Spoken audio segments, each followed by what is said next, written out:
Bienvenidos a Verbum Podcast. Verbum es una fuente de información que todas las semanas analiza los temas internacionales que nos ocupan. Recuerda suscribirte a este canal tocando la campanita y dándole like a este podcast. Como todas las semanas, nos acompaña nuestro experto en asuntos internacionales, el profesor José Rivera. Bienvenido nuevamente, profesor. Saludos. Saludos, José Enrico, y saludos a todos los que nos ven y nos escuchan. Como todas las semanas, sabemos que estamos analizando los eventos mundiales, sobre todo lo que conlleva la intervención de Rusia y Ucrania. Y hoy dialogaremos otro ángulo, más bien circunscrito a lo que es en Estados Unidos y las expresiones y las actuaciones del presidente Joe Biden relacionadas a este tema, específicamente sobre el tema de la crisis alimentaria, donde el pasado jueves el presidente Joe Biden hizo unas expresiones sumamente contundentes, donde habla sobre cómo la crisis alimentaria va a afectar a todas las naciones, específicamente a las empobrecidas, incluyendo los países industrializados como Canadá, Estados Unidos, obviamente China y otros más. Y nos gustaría que el profesor nos diga si en efecto primero, si esta alerta que el presidente Biden está mencionando es correcta o no. Segundo, de ser así, ¿cuáles serían las consecuencias a nivel mundial y en Puerto Rico y cómo se afecta negativamente, sobre todo lo que tiene que ver con las exportaciones y el encarecimiento de los productos, y más aún en Puerto Rico, que sabemos que dependemos casi en un 90% de lo que son las importaciones?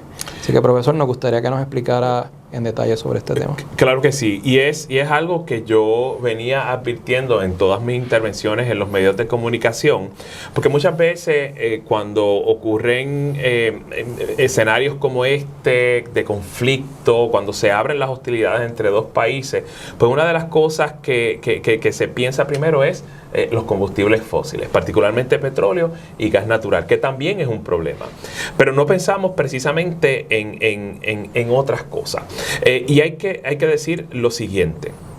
Los países que están envueltos en esta guerra, es decir, la Federación Rusa y Ucrania, son respectivamente el primer y el cuarto productor de grano en el mundo, es decir, de trigo particularmente.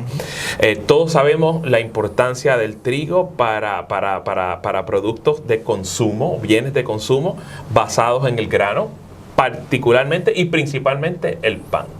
Una de las cosas que había advertido precisamente era el hecho de que en ausencia de estos dos grandes productores de trigo, la escasez no necesariamente nos iba a afectar de inmediato, pero sí por lo menos en el mediano plazo. A un mes de haberse iniciado el conflicto, ya está empezando a notarse el pinchazo de la escasez. No necesariamente se va a acabar el trigo, pero va a haber menos para la distribución. Nos gustaría, profesor, que nos explique la diversificación de las exportaciones y las importaciones y cómo también el combustible, que sabemos que Rusia es uno de los productores mayores y esa línea pues se ha visto interrumpida por razones de este conflicto, cómo eso va a afectar negativamente los productos que lleguen a Puerto Rico por conducto de Estados Unidos, porque sabemos que dependemos totalmente de las importaciones de allá. Claro que sí. En Puerto Rico, en términos de lo que recibe, no necesariamente se va a afectar, pero de nuevo, hay menos para producir, menos combustible en virtud del boicot a Rusia, menos grano o menos productos de la industria agrícola. Por ejemplo, Colombia, el sector agrícola colombiano depende de fertilizantes, pesticidas que se fabrican en Ucrania. Y eso pues le crea un problema a ese sector en Colombia. Así que estamos hablando de una serie de escaseces que no necesariamente se sienten de inmediato, pero que en el largo plazo, como hay menos productos para repartir, pues efectivamente vamos a tener menos, encareciendo con ello el precio del combustible. En el caso de nosotros, ¿verdad? Combustible fósil, gasolina, ¿verdad? Petróleo refinado en la forma de gasolina y diésel, que no necesariamente es por causa de la guerra, porque ya con la merma de producción de los países exportadores de petróleo, particularmente aquellos que están dentro de la OPEP, ya el precio de la gasolina iba aumentando incluso antes de que empezara el conflicto. Pero el conflicto termina exacerbándolo, precisamente en anticipación a. Así que estamos en ese problema. Ya mencioné lo de la escasez de trigo, la escasez de grano en general, porque también Ucrania produce maíz. Pero también en términos del gas natural licuado, habíamos advertido. Una cosa que me sucedió ayer precisamente, que estábamos discutiendo fuera del aire, un periodista suizo me pregunta sobre si Estados Unidos va a aprovechar ganancias, va a tener ganancias en las ventas de gas licuado hacia Ucrania y hacia Europa, hacia Europa. Y de pronto yo le digo, mira, cualquier venta va a ser provechosa para los Estados Unidos, pero ese no es el punto. ¿Cuánto gas natural licuado y cuánto petróleo en los Estados Unidos y sus aliados, por ejemplo Qatar, que produce enormes cantidades de gas licuado, puede exportarle a Europa, y que esa cantidad pueda satisfacer las necesidades energéticas de Europa? Ahí está la clave, José Enrico. O sea, es esa cuestión. Ya llevamos advirtiendo desde hace tiempo, y claro, no solamente los medios de comunicación, Reuters, Prensa Asociada, la revista Foreign Policy y otros analistas dicen, mira, no, la producción de gas natural licuado en Estados Unidos, en Qatar, en África del Norte, Argelia particularmente, no es suficiente para sustituir las exportaciones de gas natural ruso. No son suficientes ni siquiera para cubrir las necesidades alemanas, que dependen en términos energéticos de ese gas natural licuado. Entonces, ahí está el detalle, José Enrico. Y también, profesor, hay otro asunto que hemos visto cómo la política pública del presidente Biden en Estados Unidos ha sido a tratar de moverse a energía renovable, entiéndase energía solar y eólica y otras más. Pero por otro lado vemos también cómo todavía, por ejemplo, si usted se compra un auto eléctrico aquí en Puerto Rico, pues no va a tener dónde cargarlo en comparación con otros estados de Estados Unidos. O sea, ¿cómo, profesor, usted ve el consumerismo desmedido de Occidente, entiéndase Estados Unidos, Canadá y todo el bloque, que nosotros somos parte de eso, versus el consumerismo a nivel de otros países, como por ejemplo países empobrecidos en África y en el Medio Oriente y en Europa, inclusive Europa Oriental? ¿Cómo usted compara el consumerismo de ambos sectores? Estamos en una nueva economía, y cómo vamos a satisfacer esta crisis, no tan solo de consumo, de productos de consumo, sino de energía, en términos comparativos. O sea, si hay alguna realidad de parte de Occidente de poder moverse a energías renovables que sea plausible y consono con la realidad actual en comparación con otros países que son empobrecidos. Gracias por hacer esa pregunta, José Enrique, pues yo creo que es sumamente relevante para lo que estamos discutiendo y la discusión que se va a dar eventualmente, porque esta guerra va a traer consecuencias más allá del conflicto actual y definitivamente más allá de cuando se firme cualquier tratado de cese al fuego o de paz. Sí, ciertamente estamos ante el umbral de una nueva economía, una economía pandémica, pospandémica también, porque hay que incluir eso, en donde la precariedad reina suprema. Lo hemos notado precisamente en los disloques y las interrupciones de las cadenas de suministro, en donde se ha revelado precisamente los patrones de consumo desmedido en Occidente.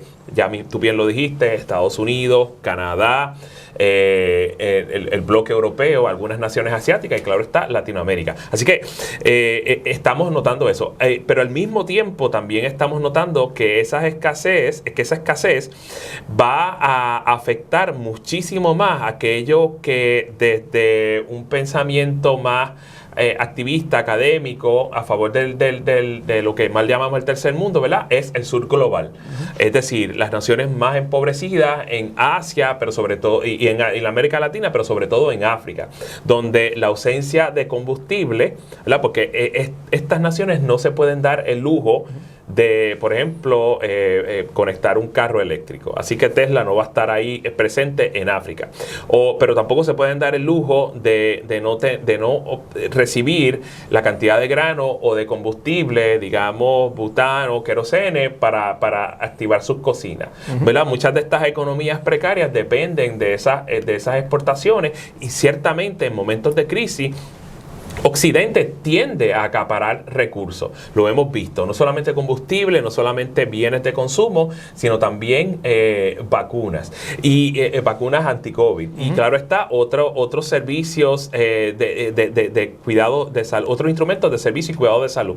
Así que sí, o sea, hemos visto esa diferencia, esa brecha enorme entre países ricos, países pobres y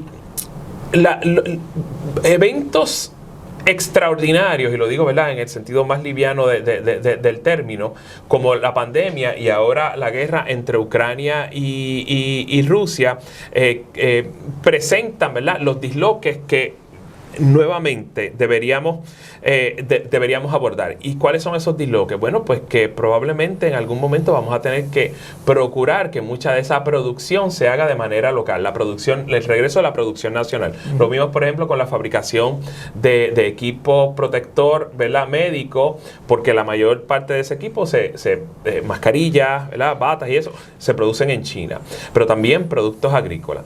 Y claro está, darle la capacidad y los recursos a los países africanos para que ellos también puedan procurar esa producción local que les permita satisfacer sus necesidades, no importa cuáles sean.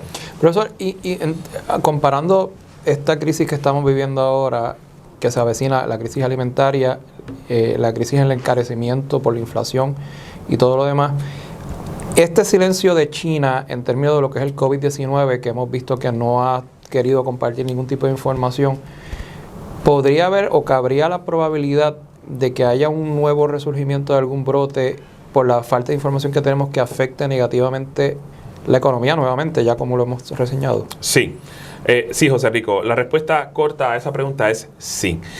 Precisamente la pandemia del COVID-19 se exacerbó por el silencio inicial de los chinos. Los narrativos, sobre todo de instrumentos como el New York Times, particularmente su podcast The Daily, en donde uno de sus corresponsales habla sobre el secreteo y la pretensión de ocultar el virus que se inicia en Wuhan. Me parece que fueron, a mi juicio, fueron claves, ¿verdad? Ese ocultar información en aras de mantener un prestigio, una reputación, en aras de no caer, ¿verdad?, en el lado oscuro de la opinión pública internacional hacia China, es lo que provoca la exacerbación, la diseminación, la propagación de la pandemia. Y es una práctica muy particular del Estado chino. Cuando ocurre en 2019, cuando empiezan a surgir las complicaciones en Wuhan, que las autoridades médicas en esa ciudad empiezan a identificar este virus, este coronavirus, ¿verdad? Porque no es el primer coronavirus que existe, el catarro común es un coronavirus, entre otros, y empiezan a notificar, las autoridades locales en Wuhan prefieren guardar silencio para que en esa cultura de autoritarismo, el traer malas noticias a Pekín implica que estas autoridades locales no van a recibir promociones en el futuro. Ese silencio les permitió, o sea, ocultar un problema que a la sazón se iba a salir de su control. Cuando ya avisan a Pekín de que las cosas se están saliendo de su control con el nuevo virus que todavía no se le había designado COVID-19, ya es demasiado tarde. Ya han salido, ¿verdad?, en un país tan conectado a la economía global como China, ya estaba empezando a propagarse por el resto del mundo, y entonces ahí es que tenemos la pandemia. Y el silencio es precisamente lo que provocó la desinformación, que Han habido partes de prensa reseñando de que han habido brotes nuevos en Wuhan y en el área de China, pero vemos cómo la historia se repite, como ocurrió en el 2019, ahora en el 2022, que ha habido un proceso de vacunación bastante extenso por parte de Occidente, pues puede que ocurra nuevamente esta absolutamente amenaza. Y China tiene una responsabilidad con el resto del mundo, porque China obviamente como potencia manufacturera fabrican muchas de nuestras ropas, muchos de nuestros productos tecnológicos, y como uno de los principales mercados que produce para una base de clientes enorme a nivel global, yo creo que la responsabilidad de China es la transparencia ante cualquier cosa que pueda destruir eso. Y también el exhorto a los compañeros que nos ven a través de Verbum Podcast, sepan que nosotros sí hacemos investigación bastante exhaustiva en otros medios de comunicación, y se nos hace sumamente difícil, gracias al profesor por su conocimiento en otros idiomas como el portugués, por ejemplo, y el francés, pues eso facilita mucho el poder tener acceso a otras informaciones que son distintas a los que nos llegan regularmente por los medios tradicionales de comunicación. Así que quería hacer esa aclaración para que sepan de dónde es que proviene toda esta información, y obviamente el profesor está más que preparado académicamente por sus credenciales. En otro tema, profesor, nos gustaría, relacionado también al de Rusia y Estados Unidos, vimos cómo el presidente Biden exhortó de una manera, diría yo, coloquial, la remoción del poder de Vladimir Putin. Y cuando uno compara esa exhortación de remover del poder a Vladimir Putin en comparación con las expresiones anteriores sobre el conflicto ruso y ucraniano, que exhorta la paz, pues ciertamente hay una contradicción en cuanto a este doble discurso de remover por un lado un presidente y decir por otro que llegue a un acuerdo de paz con Ucrania. ¿De dónde, o sea, usted como historiador y como profesor, por qué ese resentimiento entre Rusia y Estados Unidos que se recrudece cuando están los demócratas en el poder? Porque vimos cuando estaba el presidente Trump que el discurso entre ambos presidentes no era como lo estamos viendo ahora entre Putin y Biden, primero. Y segundo, que casualmente también se da la invasión de Rusia a Ucrania cuando ya el presidente Trump está fuera. Y de igual forma vemos como el presidente Trump al principio lo apoya a este señor Putin, y después se retracta de una manera bastante, diría yo, solapada. Claro. Me gustaría su opinión sobre eso. Claro. Tenemos que considerar ante todo que Trump es lo que llaman en estadísticas un outlier. Si él representa una derecha conservadora, una derecha ultranacionalista en los Estados Unidos, que tiene hegemonía en términos de discurso y proceso en el Partido Republicano. Pero no necesariamente, exceptuando quizás algunos portavoces, ¿verdad?, dentro del establishment republicano, realmente los republicanos y los demócratas coinciden en términos de política exterior, sobre todo en la promoción de los valores de la democracia liberal y obviamente del libre comercio. Después de todo, the business of America is business. Y mientras se hagan entre democracias, pues mejor todavía. Así que en ese sentido han sido siempre antagonistas ante todo aquello que no ayude a prosperar ese elemento de democracia liberal y de mercado y de libre comercio.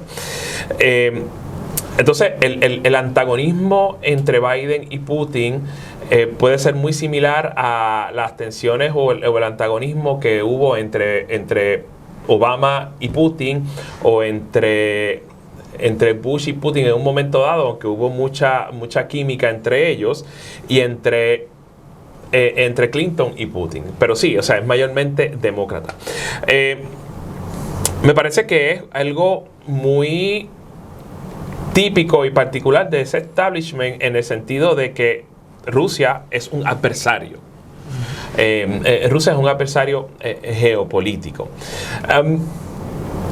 La actitud de la administración Trump hacia Rusia, me parece que, aunque es interesante y en un principio yo la vi como quizás un inicio de una cordialidad entre Washington y Moscú para trabajar problemas que aquejaban a la comunidad internacional, como por ejemplo la guerra civil en Siria. Sí, yo lo veía con buenos ojos en términos de una conversación donde no tenemos que ser los mejores amigos del mundo, pero sí podemos trabajar en aquellas cosas que nos afectan mutuamente.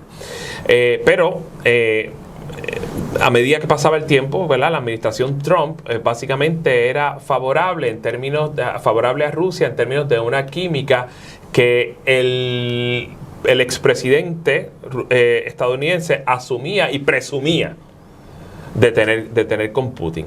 No sé qué hubiese pasado en un escenario en que hubiese sido reelecto, pero probablemente la indiferencia de parte de Washington hubiese quizás agravado la situación. El antagonismo de Biden me parece que es natural de los gobiernos estadounidenses, particularmente los demócratas. Sí, aunque los republicanos, por lo menos en el pasado, han compartido ese antagonismo. Y me parece que en ese sentido es lamentable. La guerra se está dando en un escenario en donde los Estados Unidos no están envueltos. Y probablemente la conversación, si hubiese tenido un tono muchísimo más cordial, hubiese tal vez podido tener un resultado diferente. ¿Y cuál es el interés que tiene ahora Estados Unidos? Primero, en aislar Rusia, obviamente por las razones de la invasión a Ucrania, pero ¿cuál es el interés de Estados Unidos en intervenir entre la relación entre Irán y Rusia relacionado a lo que conlleva el intercambio de entiéndase, combustible y otros mecanismos de energía y otras formas de intercambio comercial? Si eso en efecto sería una estocada para Rusia o si beneficia en alguna manera mantenerse todavía en el poder a Vladimir Putin. Sí, lo que está tratando de hacer los Estados Unidos, lo que está intentando hacer, es cerrar las lagunas, las fugas por las que posiblemente, ¿verdad? Los loops por donde posiblemente Rusia se podría escapar. Evadir las sanciones. Irán es una de estas. Y entonces, pues claro, esa intervención podría, hasta unos ojos, ser imprudente, pero en el establishment estadounidense y europeo probablemente hace sentido.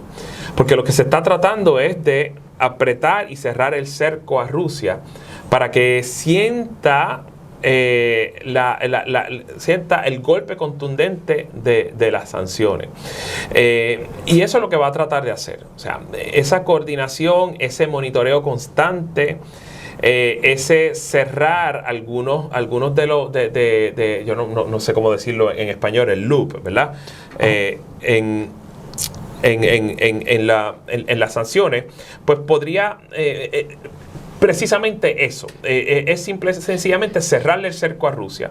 Y quizá empieza, como dicen por ahí, la soga parte por lo más fino, pues empezamos por Irán y empezamos por otras naciones que potencialmente podrían ayudar a Rusia. Por eso también la comunicación con Venezuela fue tan importante en un momento dado, ¿verdad? Hace unas 2 semanas atrás.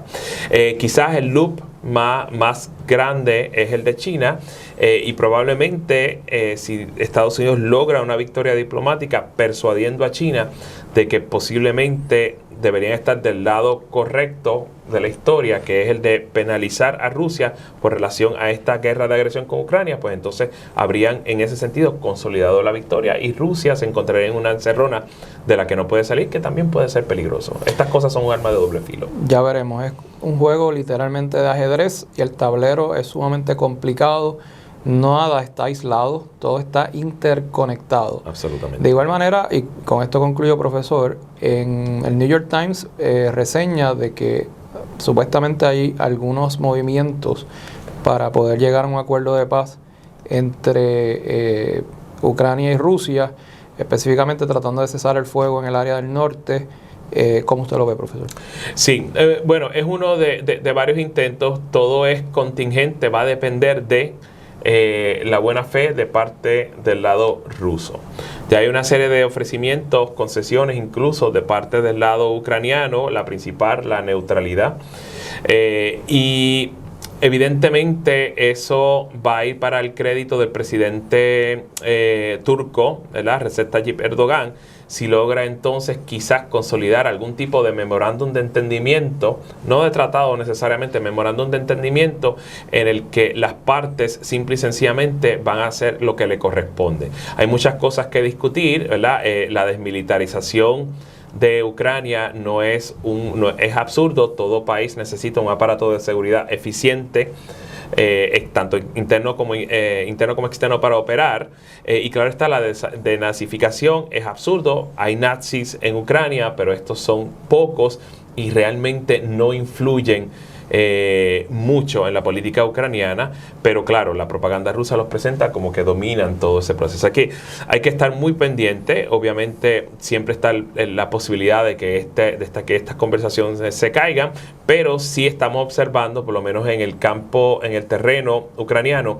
un repliegue de los soldados a el área del este, donde sí ya la tienen asegurada en virtud de la separación del Donbass, y que probablemente sea indicativo de que definitivamente Rusia está descartando la estrategia de tomar Ucrania porque no pueden, y que ya están dispuestos entonces a sentarse en la mesa de las negociaciones y de parte de ellos, aunque no las han anunciado, hacer concesiones. Excelente, profesor. Ha sido un excelente podcast el día de hoy. Le agradezco mucho y también les recordamos a todos los que nos ven que se suscriban a este canal Verbum Podcast, dándole a la campanita, dándole like, y también seguirnos en las redes sociales en Facebook, Twitter, Instagram y en YouTube, y también con los cursos de educación jurídica continua de verbumpr.com, aprobados por el Tribunal Supremo de Puerto Rico. Gracias, profesor, y espero volverlo a ver la próxima semana. Claro que sí, hasta la próxima semana. Gracias.